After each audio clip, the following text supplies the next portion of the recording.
ఈరోజు మనం ఈజీగా మెంతి పరాటా ఎలా చేసుకోవాలో చూద్దాం. దీనికోసం ముందుగా బౌల్ తీసుకొని దానిలో 2 మెంతి కూరకట్టలు బాగా కడుక్కొని వేసుకొని 1 టేబుల్ స్పూన్ కారం, హాఫ్ టీ స్పూన్ పసుపు, 1 టేబుల్ స్పూన్ ఉప్పు, పచ్చిమిరపకాయ, జీలకర్ర కొద్దిగా దంచుకుని వేసుకోండి. 1 table spoon garam masala, 1/2 table spoon అల్లం వెల్లుల్లి పేస్టు, 2 టేబుల్ స్పూన్లు శనగపిండి వేసుకుని, 1 కప్పుడు గోధుమ పిండి వేసుకుని దానికి సరిపడా నీళ్లు వేసుకుని మనం చపాతీ పిండి ముద్దలాగా కలుపుకోవాలి. ఇందులోనే నూనె కూడా వేసుకొని కలుపుకోవాలండి.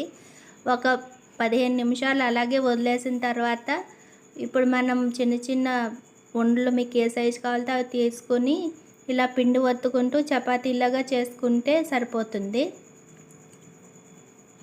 ఇలా చేసుకున్న తర్వాత పెనం పెట్టుకుని మీకు నూనె కావాలితే నూనె, నెయ్యి కావాలితే నెయ్యి వేసుకొని కాల్చుకున్నారంటే ఎంతో టేస్టీగా మనకి మెంతి పరాటా రెడీ అయిపోతుందండి.